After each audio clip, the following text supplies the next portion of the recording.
Bandler also said, as Bandler does, he says many great things. And he said, you can't model everything in the world. You just don't have time. Right? You don't have that many lifetimes. So the question isn't, can you model it? The question is, what's worth modeling? And I thought, well, good point. All right, so I can look at modeling the top salespeople, which I have. I can look at modeling sports performers, which I've only done a little bit, but I've got colleagues that do it more in depth. But of all the things I could model, what would it be? And I started looking at going, I'm looking at people that can facilitate transformational change, people that can lead levels of consciousness, collective consciousness, and raise collective consciousness. And so that's where I started taking it. Good morning, good afternoon, and good day. This is Kallum and Conor with the NLP Unplugged number 80. And today we have a very, very special guest joining us from Melbourne. However, I'll let Kallum share with the world a little bit about Marvin's background and the impact he has had in this amazing field. Kallum, over to you. Thanks so much, Conor. I can't believe we're at episode 80 already. Today's guest is one of the only 5 people in the world to hold the title of Certified Master Behavioural Modeller. Born in Honolulu, Hawaii, and based in Australia since 1987, Marvin Oka is an internationally recognized consultant, speaker, and one of the founding directors of International NLP Trainers Association. His life work sits at the intersection of NLP and behavioral modeling, the science of studying human excellence and creating models that others can actually replicate. He was also one of the first 5 people ever to achieve the status of certified NLP master trainer, and at the time was the youngest. Marvin has worked with private enterprises and government agencies across Australia, New Zealand, Southeast Asia, and North America, Europe, and the Middle East. He's the executive director of the Behavioral Modeling Research and creator of several methodologies, including generative learning and the inner work coaching. This is a conversation about what it really means to model excellence and also what it means to create value in the world. Thank you and welcome to the NLP Unplugged podcast. Marvin. Thanks, Kallum. Thanks, Conor. It's an honor to be here, so thanks for inviting me. Most welcome. You've brought so much to the field of modeling growth NLP, and I know in the latter years you've really dedicated your life to behavioral modeling. Before we sort of dive in deep there, can offline could you share with the audience just how far back your origins in the NLP field goes? About 5 minutes worth, just to sort of give a little bit of context, because you were rubbing shoulders with some of the legends, the absolute legends in the field, and I think it would be fascinating for people to know just the depth of and the richness of your lineage of NLP. Thanks. Yeah, it goes back quite a ways. And again, it highlights just every so often I just feel exactly how I'm not that young anymore. So I started NLP in the early 80s. And at the time, my first exposure, believe it or not, was when the Tony Robbins show came to town, and he was still a young kid, a very young kid. He was just starting off with his firewalk experience. Then I got involved in that, and through that I met Dr. Wyatt Woodsmall, and thank God, because Wyatt Woodsmall gave me a lot of depth into really understanding the real core principles that drive NLP. And from there, I got introduced to Richard Bandler, to John Grinder, to a lot of people. I remember way back when, it was in one of our study groups in Hawaii, and of which in our study groups, by the way, coming through practitioner, master practitioner, I was there with Tad. And so Tad and I were in the same courses together. And I think I mentioned to you as well in the previous conversation, Conor, if you look in timeline and the basis of personality, you'll see there's a values elicitation, and I'm in there because I'd asked Tad to do the demo, and Tad picked on me. So there we go. I knew I'd seen those values before. Yeah, that's right. He always picked on the brightest kids. And we're there when one of the first books on submodalities came out. It was Using Your Brain for a Change, and it was in one of our study groups in Hawaii that we got one of the first boxes. Wasn't the first box, but one of the first boxes of the printing of Using Your Brain for a Change got shipped to us, and we we ripped open the box and got into the submodalities element. So it was really at the very beginning of even things like submodalities. There, this is Connor and Kallum from Connekt Coaching. Hope you are enjoying the Unplugged podcast. Nothing lights us up more than seeing businesses thrive, especially in uncertain times. We have 32 combined years of doing nothing but mentoring and training businesses from around the globe in order to increase their revenue and thrive in uncertain times. So what we would like to do is share with you a little bit about what we've discovered over the last 32 years. We've created this amazing business model called the Forever Business Model, and we want to give it to you for free. All you need to do is jump down into the description below. There's a link there called Steal Our Forever Business Model. Click on the link. There's a 9-minute video that you can watch where we unpack everything you need to know to implement it in your business right away. And all the work that Tad eventually coded into things like timeline therapy, etc., were all developed in our study groups, in our master practitioner study groups. We would go to Tad's place to practice. We would be on his balcony, or in Hawaii, we call it in the Lanai, and we would be trying out, strange, weird stuff. There's a more unsociable term that we use, but we'll call it stuff for now. Tad would call it the heavy shit group. Were you part of the heavy shit group? Yeah, it was a heavy shit group. Sometimes we call it the strange weird shit group. Sometimes we call it high level weirdness. And we would just experiment, try to push the NLP things to things. It's also where what had happened was Wyatt had been talking to Bandler around a bunch of timeline things, and Steve Andreas had some ideas around timeline as well. And Wyatt would fly into Hawaii every month. Back then, practitioner and master practitioner programs were a year long. And so we would have a formal weekend every month, and we'd have study groups at any time in Hawaii. On any given night, you could go to a study group, seven days a week. There was somebody running a study group somewhere. So the practice was quite intense. And Wyatt would give us some learning assignments to do these, and some of these things would be to experiment with some of the timeline things. And I remember one of the times we were, someone suggested the idea of, gee, what would happen instead of doing like a change personal history through the timeline? What would happen if we actually went before birth? What actually occurs? And went, oh, this is going to be a bit scary. I don't know. Who wants to try it? Dad goes, I'll do it. And so he volunteered to be the subject. And it was like, no, everybody was scared to actually try and do this thing. So it's like, okay, who's going to do this? Tad's friend at the time, Mark Wadley, said, oh, okay, he'll do it. So he sent Tad all the way to birth and beyond and backwards. And Tad went through all these convulsions and things. And he was in this swinging chair that he had in the Lanai. It's kind of like a witch's chair that could swing. So your vestibular system was all off. And he went through all of these convulsions and things. And then we would just be, semi freaking out, just going, Jesus, what's happening, right? And then and Tad would come back with these past life experiences and things, and it was like, okay, we don't know if that's a metaphor, if that's actually true, but doesn't matter. Right? What's mattering is what happens to his maps in the current reality. And I remember at the end of that particular evening, we thought, yep, just another night in the strange weird shit group. Yeah, great story. So we would do a lot of those types of things. It was a crazy time.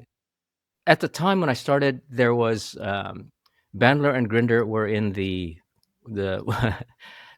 social political Cold War, so to speak. Yeah. And okay, that had started. That had started. Yeah, that was in full bloom, and coming up mostly through the Bandler side of things. I remember. Back I came to Australia in 1986, moved here in 1987. And somewhere between then and early 90s, originally I had come over with a group of people. We were running an accelerated learning camp for teenagers. And one of the people that came to help staff was a lady named Mim Rona. I think she's changed her name since then, but she was one of the promoters of Grinder. Now, growing up through Bandler's camp, and this is a Cold War. This is like someone's from behind the Iron Curtain. This is amazing, right? You got Grinder's thing, and this was at a time when I don't know if he had published even Turtles All the Way Down yet, but we were getting access via MIM to language that we didn't have in Bandler's side way back then, like triple descriptions, right? Like first and second attention, like these types of things. It was like, wow, that's just amazing. and back then, even the concept of something like triple descriptions was profound. We're talking late 80s, early 90s. And Mim said, "Oh, one of Grinder's trainers is coming into Australia. Did I want to meet her?" And her name was Charlotte Berto. And I said, "Absolutely. Of course I do." And so I met with Charlotte. We got along like house on fire, and I invited her to do a presentation at my NLP network at the time. And she only admitted to me later. We became very good friends, and she admitted to me later. She said she was deathly afraid walking into a Bandler school. And I thought, funny. Why? Because Bandler had such a reputation, right? Right. He was, and from Grinder's side, he was pretty much the devil incarnate. Right. On the Bandler side, he was just the absolute genius. Right? Yeah. And so it's like, wow, that was really strange. But I spoke with Charlotte after a bit, and I said, Charlotte, this is going to be great. Why don't we run an intensive? It was going to be like I think an 8 or 10 day intensive, a live-in residential, where we bring together Bandler's NLP and Grinder's NLP, and we integrate it together, and we teach the whole thing together. And she thought it was a great idea. Now, at the time, there was a NLP magazine called The Reporter. I think the lady's name was Pam Lieberman. I'm not sure exactly her name, but I had met her at one of the INLPTA trainings. Actually, it was pre-INLPTA, at one of the NLP trainers trainings in California.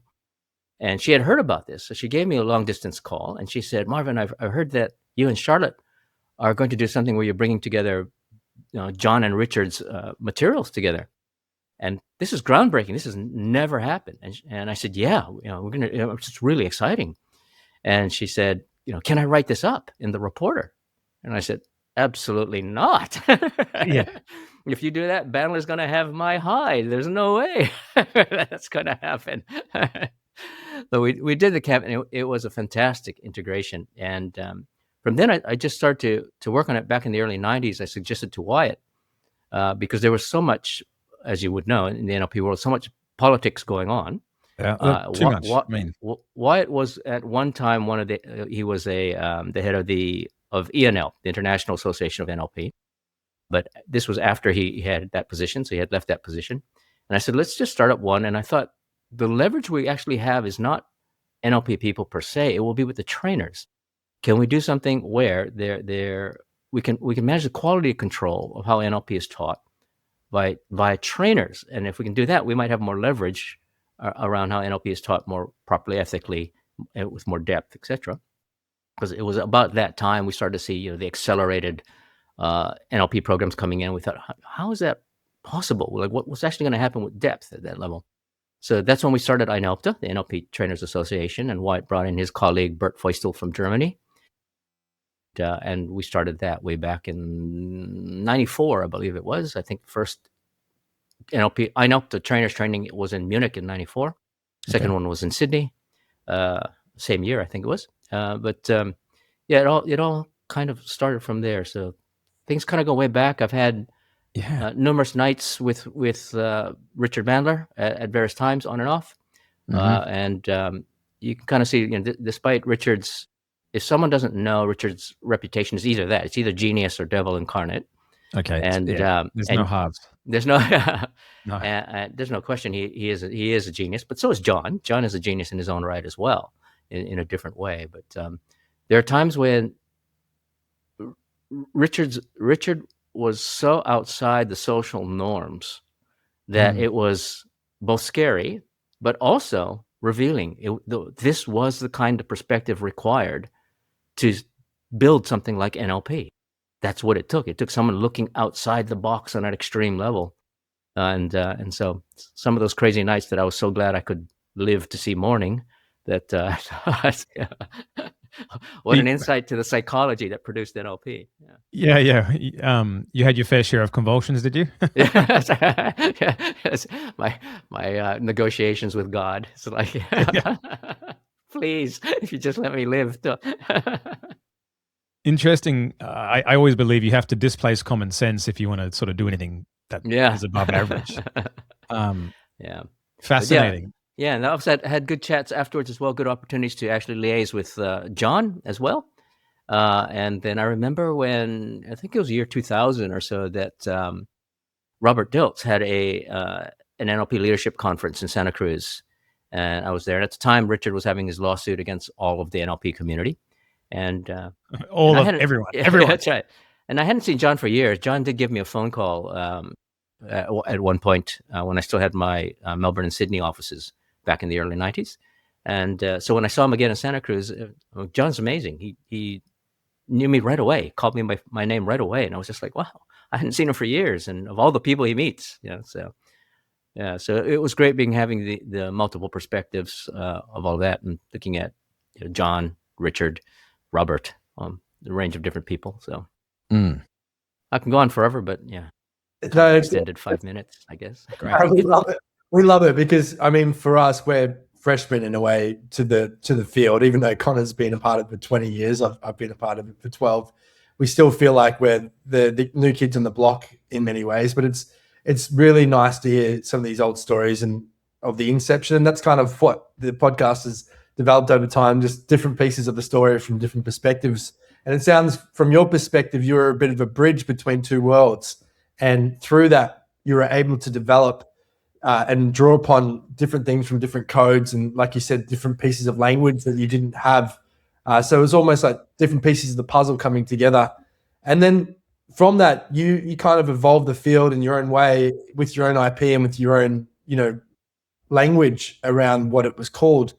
Can you share with us a little bit about how that journey started? When did you kind of say, hey, you know what, I'm going to create a different name for this. I want it to look, feel, and sound different. Obviously, you still pay respects to where it came from, but you have very much developed your own models and field in and of itself. So can you share with us what that looked like, that journey? Because I love that creative side of where NLP can take you. It's been one of the great joys of working with Conor over the last 10 years, and especially the last 3 since we started really developing our own models. Can you share with us your story through that period? Okay, hey, that's great. It's a great question with a somewhat tricky answer, because there's so many different angles that lead to that. It wasn't a single trajectory.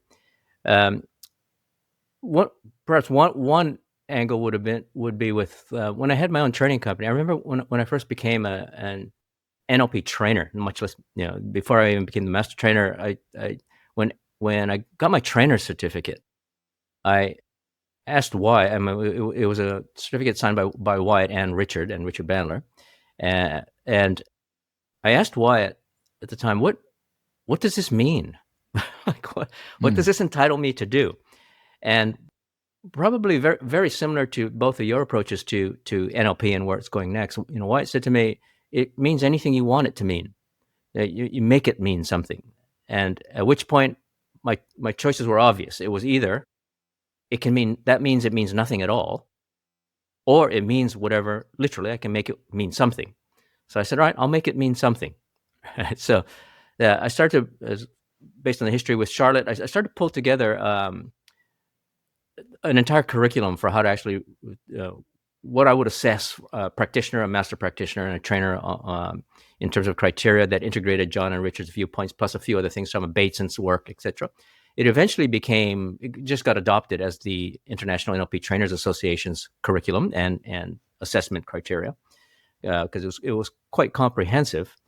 And part of that, one of the aspects of that, the reason why I mentioned that, because one of the aspects was it was looking at the NLP presuppositions. So at the first part, there's no definitive list of the NLP presuppositions. So I just started pulling together the ones I thought would be fundamental to any NLPer's mindset and psychology. But particularly as we started to train trainers, we discovered that the majority of people didn't really understand the NLP presuppositions. They used them as lost performatives, and they would just say them as cliches and assume them to be actually true. And it's like, well, hang on, wait a minute. Do you understand what these actually are? Do you understand what's underneath it? And I started to realize that's amazing that these people are still lacking a depth of understanding as to what all of this is. Could you give And an example of that, Marvin? Just sure. with Let's take what you the one described? around, every behavior has a positive intent, which is one of the most contentious ones, Mm, right? yeah. I've seen a lot of things around people challenging that one. And it's like, well, do you understand what, first of all, again, this is where you need some of Grinder's work as well.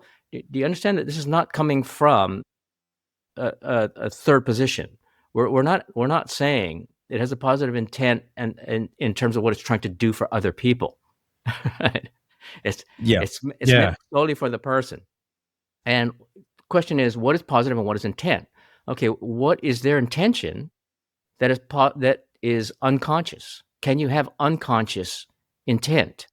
You can have unconscious motive, but can you have unconscious intent, or is intent conscious? What is intention? Right? Let's denomalize that for a while. Right? And what is your philosophy around intention? Right? Now, so when you say positive, okay, let's just challenge that word. Okay, now we've got a comparative deletion, but positive compared to what? Right? So what is your reference point? Now, the whole key to that, though, is not just your answer. It's not your content answer.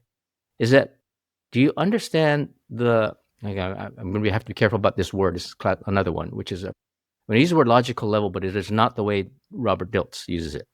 And by the way, we have had conversations directly with Robert about this, about the use of the terminology. But it's the idea is, do you understand that you do need an underlying framework or philosophy from which you make sense of other things, from which to define your narratives on things? And do you go back and do you have levels of metacognition and meta-metacognition to do deep reflection on your premises of what you're saying? So it's not just your surface structure or deep structure like a meta model. We're actually saying, what are you actually understanding the basis of the premises you start from? And that's a different order of consciousness. So I start to look at the notion of consciousness. And back in the early 90s, it was going around my mind, but it was a dangerous word to use. Back in the 90s, if you said you're going to explore consciousness, you were instantly put in the woo-woo bucket. Yeah, yeah, for sure. And so it's like, well, let me look at forms of consciousness. Even back then, by the way, in the early 90s, when I was doing a lot of not just training, but management consulting, I started looking at culture. And even back then, the word culture was a dangerous word to use.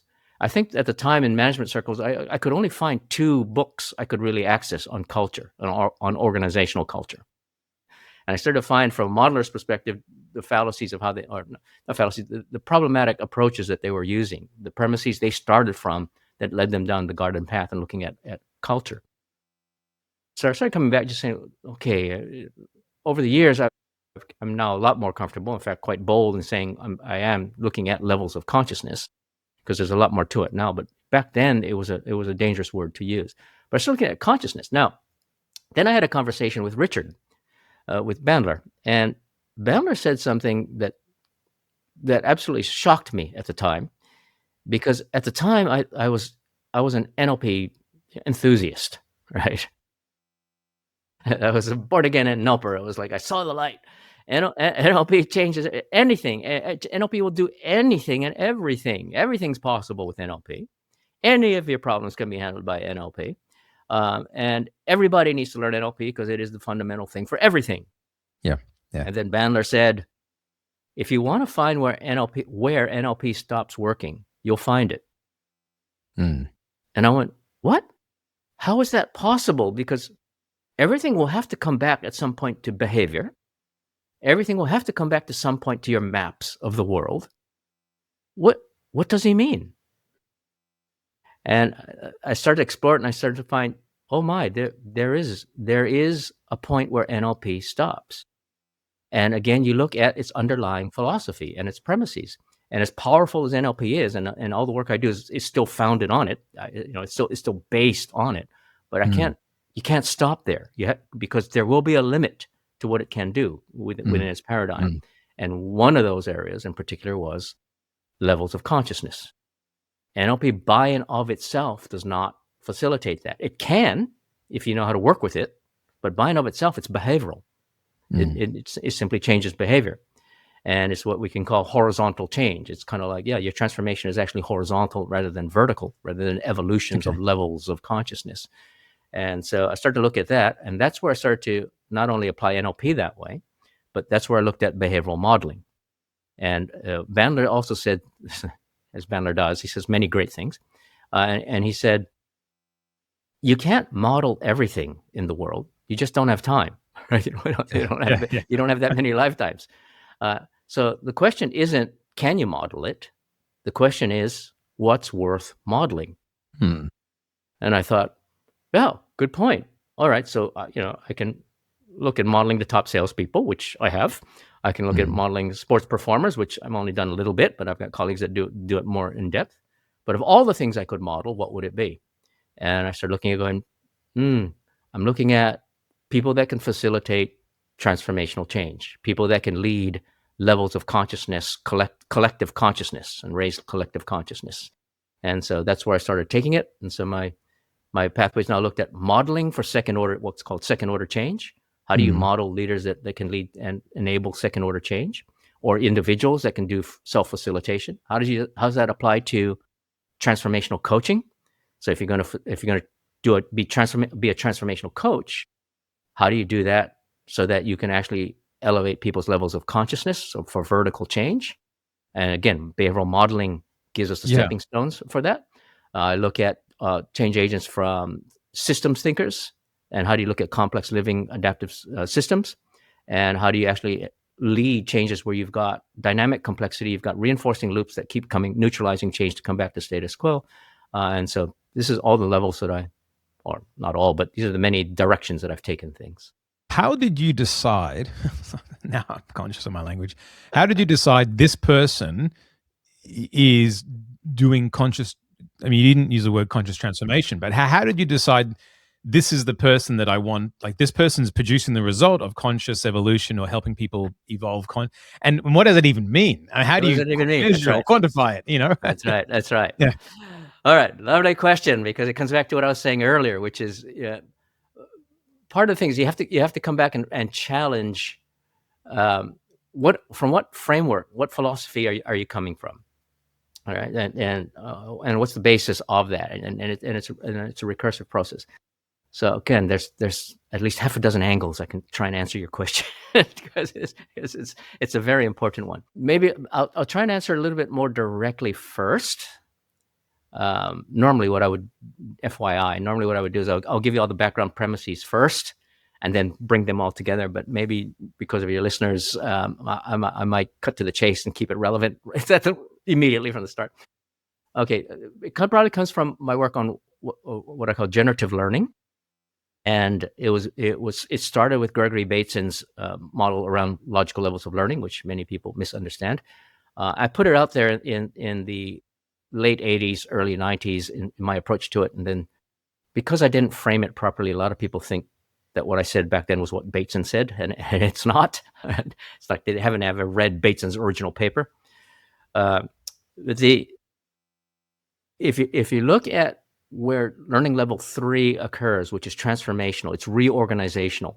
So it's going to enable emergence of a new order of consciousness. And I'll come back and define my terms a bit later, but I just want to try and answer your question first.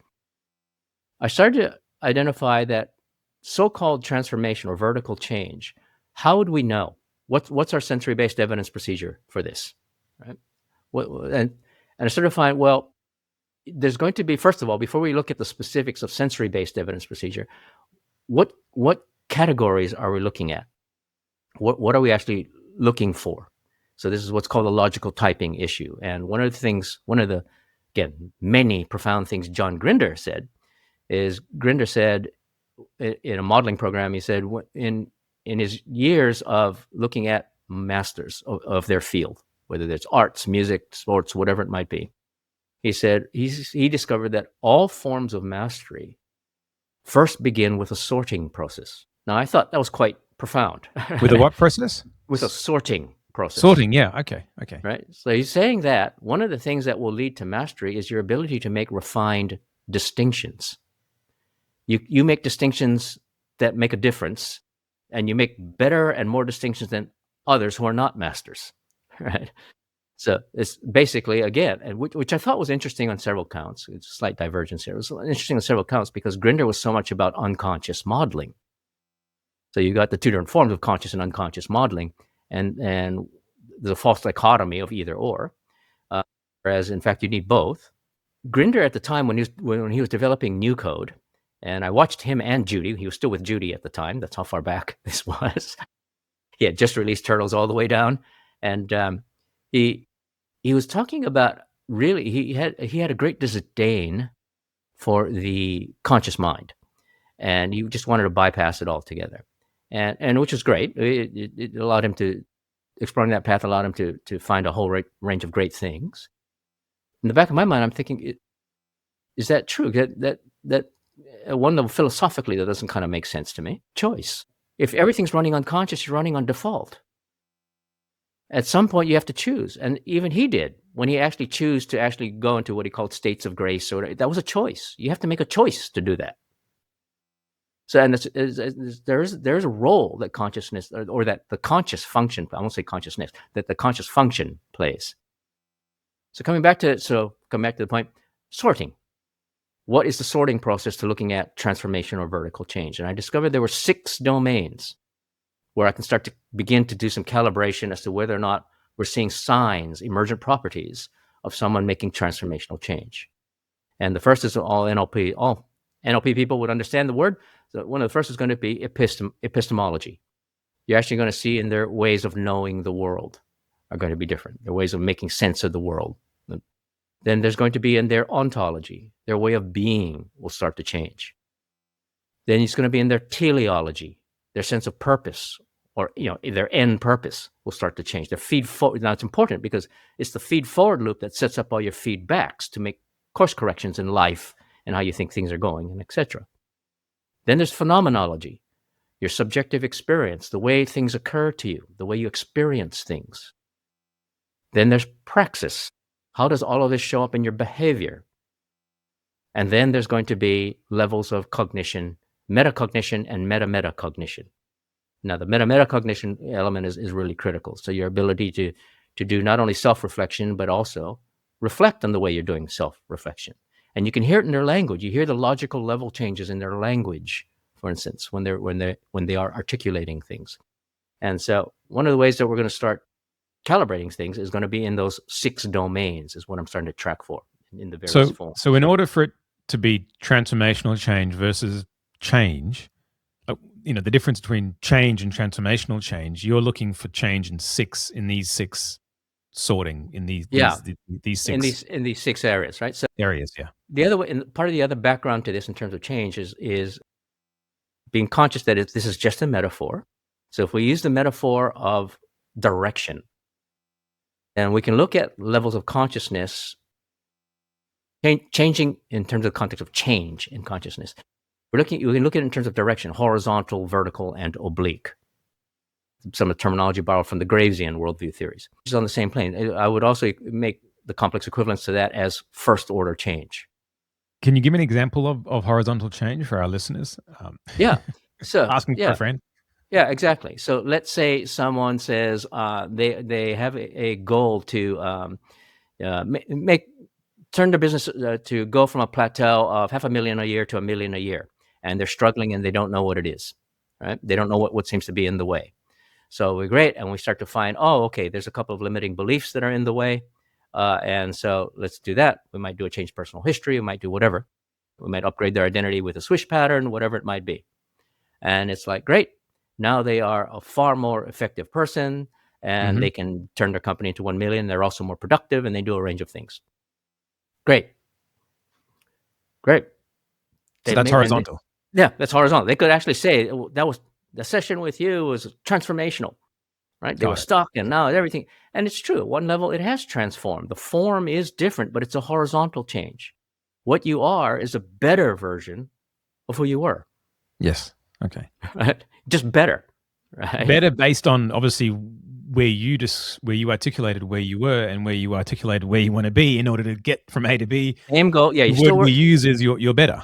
Yeah. So this is exactly. So this is the challenge where when you're going for a context of vertical transformational change and evolving of consciousness, it reframes how you look at the NLP technology. So something as basic as present to desired state is an example. Yep. Right now, this is classic coaching, right? Which is even the Grohl model, etc. Well, it's all classic. Desired state, present state. Let's bridge the gap, right? And it's like, well, terrific, but you're starting with a goal that is set by a current consciousness, and the goal is only desirable to you because of your current level of consciousness. So an example, at the age you are now, can you imagine if you had achieved the goals you wanted when you were 15, right? And you just live that now fully. Some of those goals would put you in a lot of trouble right now, right? Yeah. Hopefully the goals you're setting now have a different order of consciousness than when you were at 15. For sure. Right? So sometimes when I'm coaching, for instance, young adults that might be 19, 20, 21 years old, and they have some goals that are like in 10 years' time, they want to achieve X. Ecology concerns should come up right away, right? And again, in classic horizontal change NLP, you might be thinking, ecology checks in terms of how does it affect other people around you? Does it affect your health, etc.? Well, from a vertical change, ecology is a lot more than that. It's like, actually, I may or may not want to help you achieve a goal that you have set for yourself 10 years out. Because let's say you're 20 now. You achieve a goal. Think about it. You achieve a goal when you're 30 that was based on a consciousness 10 years ago. Was this a good thing? Might be, might not be, right? I would rather set a goal that allows you to emerge changes to that goal based on how you grow, how you evolve over the 10 years, right? I don't want to have a fixed sensory-based evidence procedure, very clear, that's 10 years out, right? And so I'm trying to facilitate you growing an evolution in that case. So a horizontal changes, I don't want just a better you, because when you're going to vertical, because second order change is emergent. It's an emergent property. So you cannot say, this is the goal I want and it's transformational. It only seems to be transformational based on where you are, right? But if we start to evolve or do some reorganization in your psychology about who you can be, and you set up the internal conditions where you can emerge levels of consciousness and new ways of being as you move forward in life, you might find the goal that you originally set, you don't want it anymore, or you want a very different version of it, or it's not about that. It's about something else, more deeper or more essence-based or more self-authored in that kind of a way, right? And so it's a different kind of a facilitation. So it's sort of like you set a goal, you're 25, you want a Ferrari, you start to have a family, your values change, and all of a sudden Ferrari's not important, but spending some mornings and seeing your kids run at school is more important than having the Ferrari. So the goal of the Ferrari is probably lesser on the priority list, or even obsolete, because now you have different values. Is that a simple way of maybe explaining it as an example? Yeah. Okay. That's one way to understand it. The other way is, for all we know, getting the Ferraris is fine.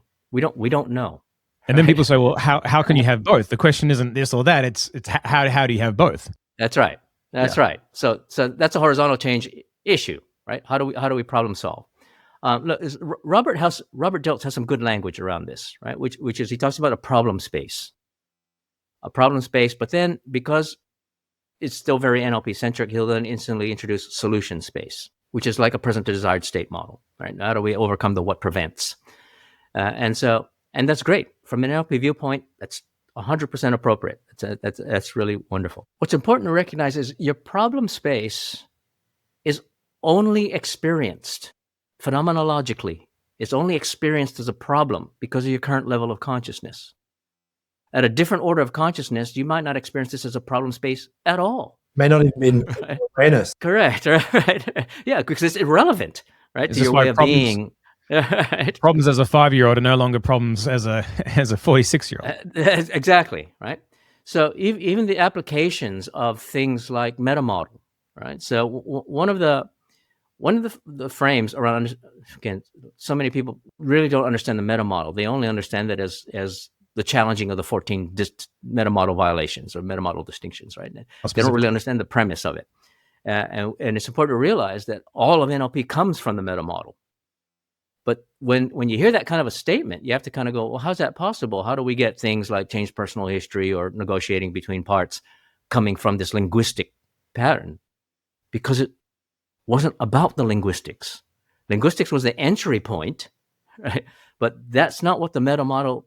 It's a normalization of things, right? It was normalizing things through investigation, through getting specific and breaking things apart. Yes, that is definitely one part of it. Now, one of the other challenges is this. People used to ask me way back when, and they said, how do they get good at NLP? And I said, well, there's only 3 things that I've discovered that people who are really good at NLP, that they all did, right? One is they read all the source material, right? 2, they did a lot of study groups.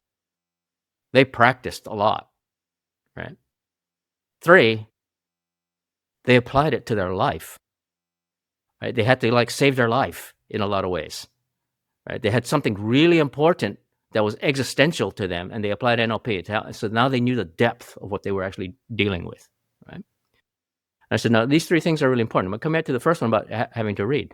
How many NLP people do you know actually have read Structure of Magic Volume 1? I think lately a lot of the newer schools don't even know it exists. So that's exactly right. And sometimes it's not their fault. It's hard to get. Yeah. No. That's I mean, that's just sort of the they don't even know how to do. Yeah, right. But even at the beginning, again, slight divergence, but coming back to your point, Kallum, coming back to the beginning, when you realize what it's, there's a little section right at the start. I think it's only like a paragraph or 2, right? In a little section, but it's profound, right? And I'll admit, I didn't realize how profound it is until I did some studying with Humberto Maturana. Maturana was for people that would know, Maturana is a biologist and quite profound in the areas around second-order cybernetics, second-order change aspects from a cybernetic viewpoint because of his association with Francisco Varela. Now, the Maturana, I'm going to take a slight deviation, but the storyline is kind of interesting, right? So Maturana was a biologist, and he would take a look at, he didn't start off, but one of the ways he recounted things is he looked at a lot of things around previous research. And he had very exciting papers he looked at, like the color blindness of pigeons. And it was like, oh, okay, here we go, right? And he thought, but the phenomena of color blindness is really interesting. So if there's something that's out there that's red or blue or whatever, how is it that an animal or a human that's colorblind doesn't see those colors when the color is out there? How is that possible? And through a lot of research, he went and he came to the conclusion that said, because it's not out there. The color is not outside. And he came to the conclusion, looking at numerous studies like this, where he said, the central nervous system is a closed system. The only thing the central nervous system can refer to is itself, right? So classic example, and again, it's not anything woo-woo. Even straight out physics will tell you this. So if you study people that are into the physics of optics, they will tell you that, if you see something that's red, you ask it, what's the color? People that are into, let's keep things real, they go, well, that's red. Actually, no. Straight out, optical physics will tell you it's actually every color except red. What's actually happening is it's absorbing all the color frequencies, all the color waves, but the one it's rejecting is the red frequency, and it's sending it back, and our eyes pick it up, right? The photons hit our eyes, and our eyes pick it up, and then we translate that, and we're seeing the red. We're not seeing the object. We're seeing what our central nervous system does with the photons hitting our retina. So it's almost like whatever we're looking at has a code, and our nervous system is reading that code, and therefore then we're labeling it as purple, for example. That's right, right? But it's the central nervous system referring to itself, right? So if I said to you, well, hang on for a moment. So, if I said to you, what what does take a look around you. What does your environment really look like? I mean, really, what does it really look like? And people describe whatever they do from sensory-based language. When in fact, that's not what it really looks like. That's what it really looks like to you, because that's what our central nervous system can do. But we know for a fact, for instance, that there are such things as ultraviolet and infrared. We know those light frequencies exist, but our central nervous system can't see those. See it, yeah. But if we could, rays. If we could, what does your room look like? Right? Short answer, so what does your room really look like? Short answer is, we don't know what it really looks like. All we know is what our central nervous system can process, right? That's all we know. Now, it's referencing itself.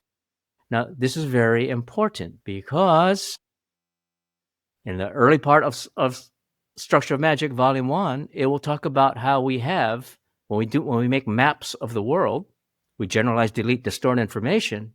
There are several constraints. One of them is physical. It's physiological. It makes this quick mention, right, that we can't experience the whole of the world. We're limited to our central nervous system. So we got physical. We got it listed, I think, three of them, and one of them was linguistic, and then hence why the meta model looks like how it does. Right. So if you start thinking, okay, wait a minute, it's referenced something now really important, and while we have map is not the territory that we borrowed from Korzybski, one of the things that modern neuroscience and biology and a whole range of other things are actually saying is what the meta model is actually pointing to is that we do not operate on the real world, on an objective world. We operate on our maps. So when we talk about internal representations, we have to realize that's all there is. Maps. That's all. This is the basis of reality right here. Jordan Peterson wrote a book called Maps and Meaning. That was the beginning of his work. And right. And so you have to realize if you're a coach and someone comes to you, you have to realize they're responding to their own world, right? And unless you can influence the way their central nervous system and now we know the peripheral nervous system, including the autonomic nervous system, which NLP doesn't talk about a whole lot, right? Unless we can influence the way that it's doing itself, then no change can occur. But some of the ways we can influence how the central nervous system and the entire nervous system, peripheral, including the autonomic, etc., is doing itself, enables this odd phenomena called consciousness. So coming back to your other question, what does it even mean? Yeah. Right? So first of all, you can't, it's like asking 10 NLPers, what's the definition of NLP, right? So even philosophers do not agree on a definition of consciousness. Right? Yeah. And they have something in philosophy called the hard question of consciousness. And the hard question is, how does consciousness happen? Like, does it just happen because of our physiological structures? Does it just arise from that? And if that's the case, how the heck does that happen? Different spiritual views will say, no, it's the other way around. Consciousness produces the hardwiring. The short answer, as far as we can get to at this point in time, is chicken and egg. There's no way to actually have a definitive answer. Right? It's a nominalization that is really difficult to denominalize. However, the way that, so again, comes back to our starting point, right? What does being an NLP trainer mean, or what does NLP mean? Well, you make it mean what you need it to mean. So the way I've made meaning of it myself is saying, okay, there's a difference between awareness and consciousness. So again, you have to think in terms of denominalizing. But if I'm doing conscious, again, we don't have a good English word, right? Consciousing, right? The level that I'm at will determine what comes into my awareness. So again, we're using the metaphor of verticality, low and high. Again, it's just a metaphor, but it's a helpful one. So we can say that at a lower level of consciousness, certain things come into my awareness. So I might get really upset about my feelings, for instance, right? I get angry and away I go, right? The whole world's messed up and to blame. There's a narrative that now comes up. If a higher order of consciousness kicks in, what can come into my awareness is the recognition that I am feeling this way, being driven by a level of narrative. Yeah, I was thinking awareness, like personal awareness. In order to, you have to acknowledge something before you can change it, right? So, sort of. But if you denominalize awareness into being aware, how are you awareing? well, what's determining what comes into your awareing, and what is the object of your awareness? Yeah. What's the content? And how do you measure it anyway? Yeah. How do you know it's that content and not some other content? Right? Yeah. Why that content? Because it's all a deletion, distortion, and generalization anyway. But we can't help it. We can't help it. So we have to Yeah. start that way, right? Now, this also comes back to the thing, how we have always know your outcome as a rule in NLP, right? And again, there are so many things I just had to unwire for myself. So within the context of NLP, things like rule 1, know your outcome, absolutely essential, right? And good majority of context in practical life, absolute clear, useful rule to have. In the context of personal evolution, it'll get in the way. Of knowing your outcome. Yeah, that's right. Because you're already putting limitations on what you're doing and where you're going? Is that correct? That's right. Because the idea is you need to emerge new ways of being, of which new forms of outcomes will emerge after that. So that's a paradox. It's a paradox, right? Yeah. But it's only, okay, this is another good one. And how's the best way to orientate? What's the best way to orientate yourself then? I mean, is it you have to start with those horizontal present state, desired state, with obviously the process being the most important part, because it's what takes you to the new level of consciousness. It is and it isn't. Right? Again, classic, NLP. Again, I'll answer the question, but it's going to come back to exactly all the things we're talking about right now, which is in NLP we're trained, right? We're just trained at practically zero level learning of just rote response, process over content. Yes and no. Yes and no. Right? In the context of change, of doing the changing thing, process, definitely, right? Over content. If you want to live a life of meaning and purpose, there better be content. Yeah, that's what you direct. That's what you direct. That was the point. Right?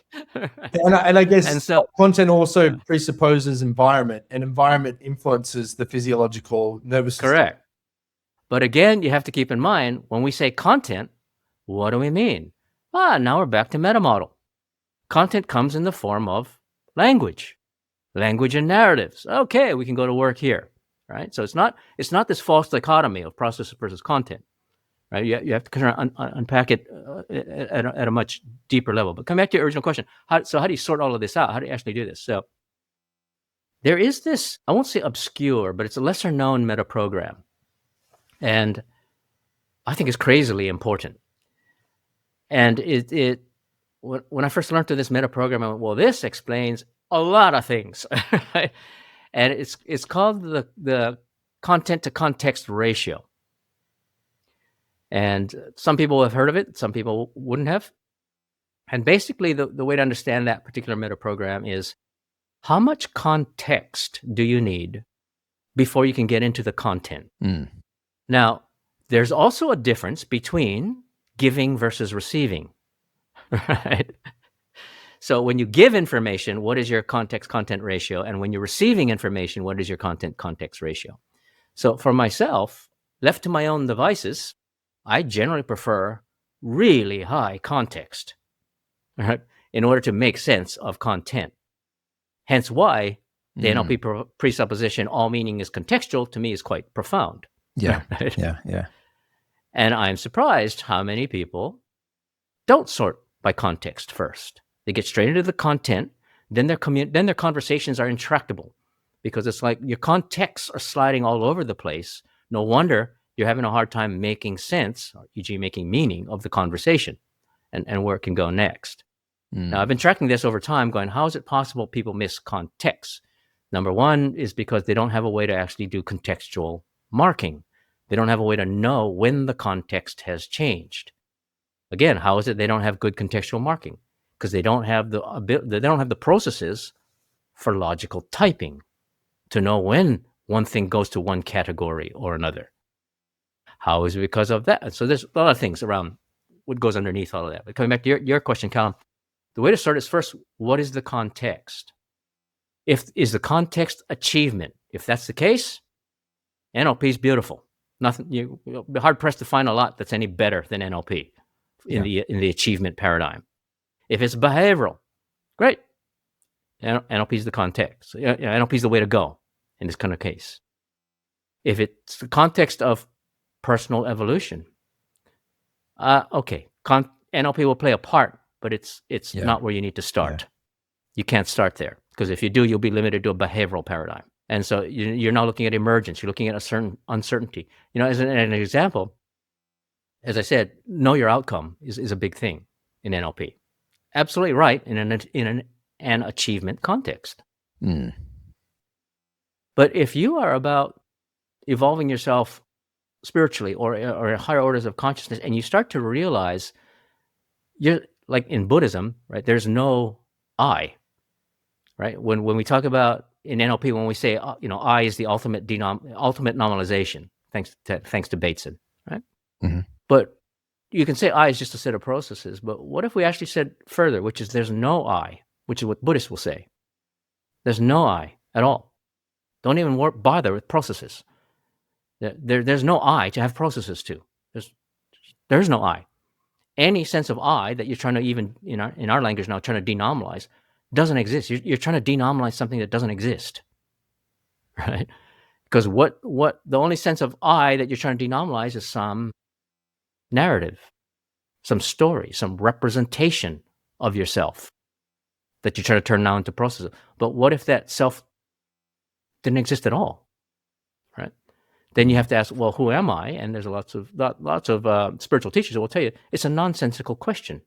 It's both an important question to ask because it gives you the entry point, but trying to find a definitive answer is pointless, right? Because there isn't one, right? Because the background is pure consciousness in many wisdom traditions. I'm not saying it is definitively. I'm saying from many paradigms, that's the proposition that they're putting forward. So in this particular case, you live in a state of what's called aporia, which is the state of not knowing that you don't know. And for some people, they think, again, one level of consciousness will look at aporia as nihilism. Well, that means nothing matters. There's all nothing, and basically everything's meaningless. From another level of consciousness, aporia is extremely liberating. It's not nihilism. It's continual state of emergent creation. That you're constant. You're the act of creation in an ongoing process, right? And so, if you're a constant state of not knowing, then it's kind of like, oh, okay, I'm a failure. Well, actually, I don't know that, right? Yeah. I don't know who I'm being next. All I know is if I tap into how I'm emerging myself with consciousness, emerging myself in a direction. Well, then I'm really open and curious to see who I'm going to be today, right? Who I could be today, right? And it's very different. It's kind of like, I don't know my outcome. All I know is it's going to be something. And if I can stay aligned, it's going to be wonderful. There's so many questions and places we can go. Is this behavioral modeling? So I feel like this is a mini class, for Cal and I and our listeners. Is this? Are we scratching on the surface of behavioral modeling as we? I love your questions. They're so great. Okay, I like it. They bring me back to earth, which is great. This is my approach to behavioral modeling. Right? Amazing. So I've got two different angles on how I approach behavioral modeling, and I'll start with the practical. The most practical is I'm loving it, calling it just. First of all, I had to re-tag it. So my context for behavioral modeling is professional behavioral modeling, right? And it's completely different. When you actually when you're doing behavioral modeling as a professional, meaning you have commercial applications for this, it is not like how you think modeling is in NLP. Who would use behavioral modeling? So before we sort of, and I'm conscious of your time this morning as well. Who would want to be? Who would want to know this stuff? Yeah. Who would want to know this stuff? Who wants to bother? Range of applications. First, let me start with one of my bugbears as to who should be. Is this the quote unquote? I'm gonna okay, just between us and the 15,000 people who will be watching. The closed doors of a live Facebook. I can be known to be incredibly politically incorrect on numerous occasions. This is unplugged. This is why we call it unplugged. Okay, good. Well, I'll go with that. Should be unhinged. Hinged. Yeah, that's right. NLP unhinged. The numerous people that are caught up in the commercial application. Again, I'm not going to broad brush it in terms of everybody. I'm not going to use that universal, but so many people that I hear use the label thought leaders, and you watch their presentations or their books or whatever it might be, and it's not thought leadership at all, right? It's rehashed old stuff, or it's stuff like that they've come up with that. It's like, yeah, but people have been saying this for the last 50 years, right? Okay. Just because it's new to you. It's like, and that's fine. And they got all the justifications. Yeah, but other people haven't. Yeah, all that's fine. So they need, and they're the ones that need behavioral. Yeah, and there's a couple of reasons. I'm going to back up a little bit and then answer your question more fully in just a second, because I just kind of want to put out a couple of bugbears that I have. Right?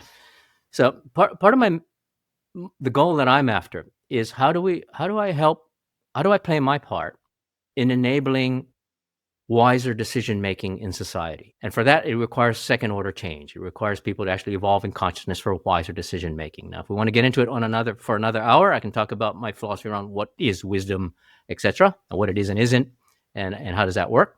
But in this case, we want to evolve that. Now, I've also got what I've identified over the years as 4 different types of first order change, horizontal change.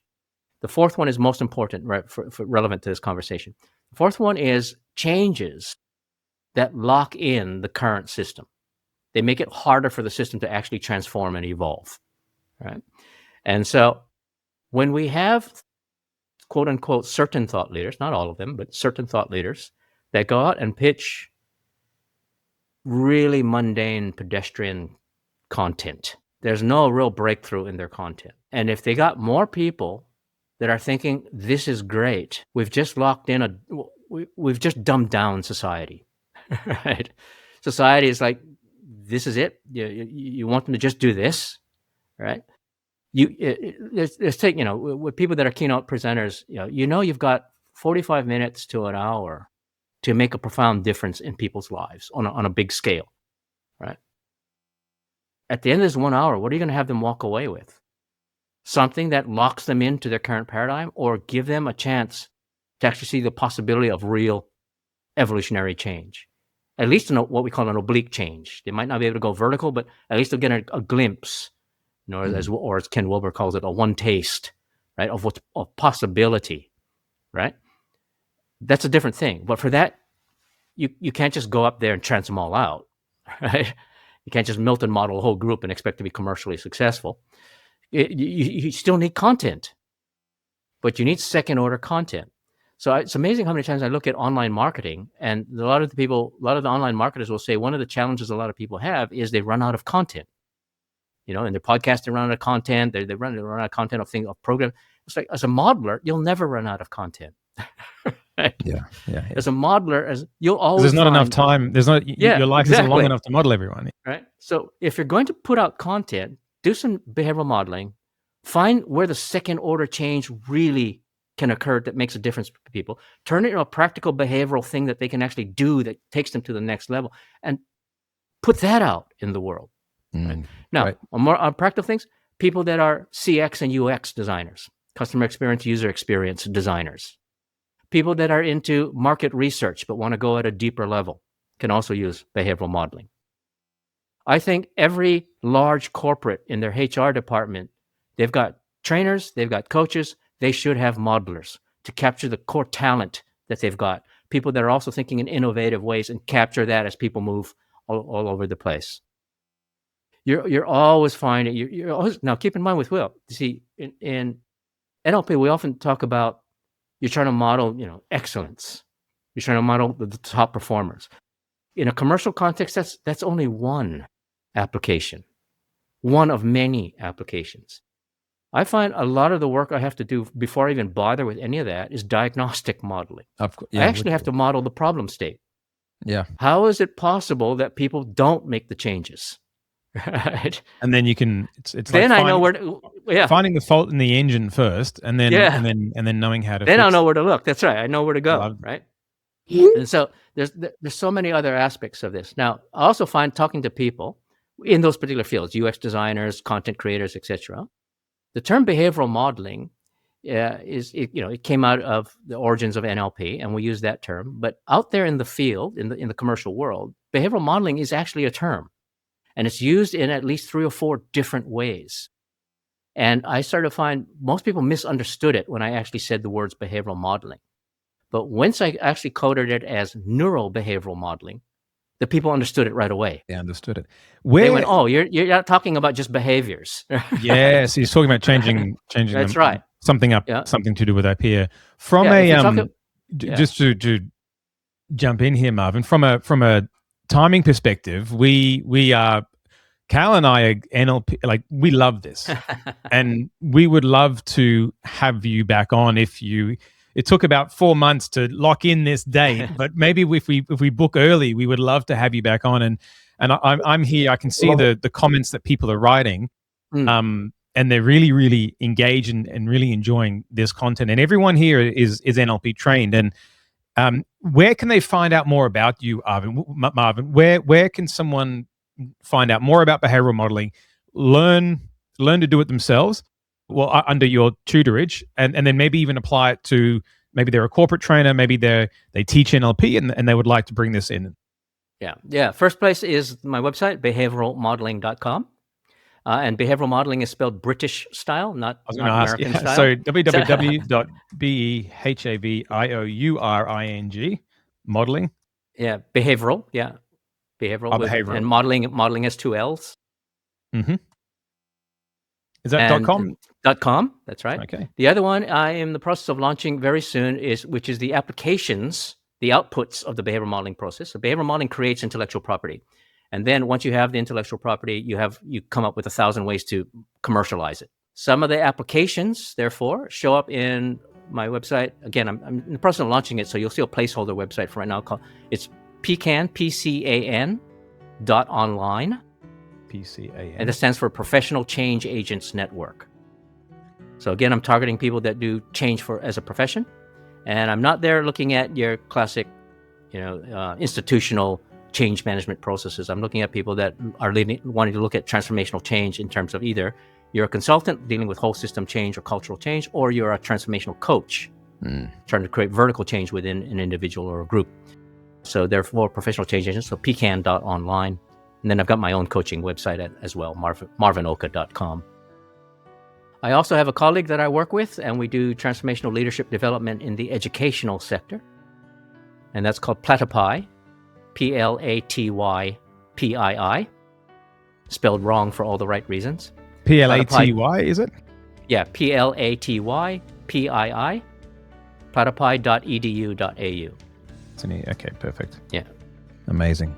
I've just put all of these here, Marvin, and I just want to say a big, big thank you for being here and joining us. And we love the story that I know you probably don't have an opportunity to talk to too many people about the early days, but we're raving fans of that. And I'd like to thank you on behalf of Cal and myself and our audience for being our 80th guest on the NLP Unplugged podcast. It's almost my age. That's pretty good. Cal, and Marvin, if it's okay with you, I think we would love to book you again and create some more time for it, because there's lots of things that both Conor and I would have loved to have dived in there, having time permitted. If you're open to it, we would love to have you back, and we'd like to dive deeper into some of the stuff with you. Great. Oh, yeah, I would love to. I've often said to my NLP trainers in the past, and I said, my favorite part of any NLP training is actually the open frame, and particularly with master practitioners and trainers, we can get deep into things. So. Absolutely. Well, we will sign off now. Marvin, if you could stay on for 2 seconds, that would be amazing. Terrific. Signing off. Thank you very much. We'll see you all soon. Bye-bye. Bye-bye. Thank you very much for watching the Unplugged podcast with Kallum and Conor from Connekt Coaching. Hope you loved this guest this week as much as we did. Cal? What we wanted to remind you of is that if you wanted to steal our forever business model, which is perfect for all sorts of businesses around the world to start to build extra revenue in your business right away, get instant access by clicking on the description and going into the link below, watching the 9-minute video where we unpack everything. See you next time.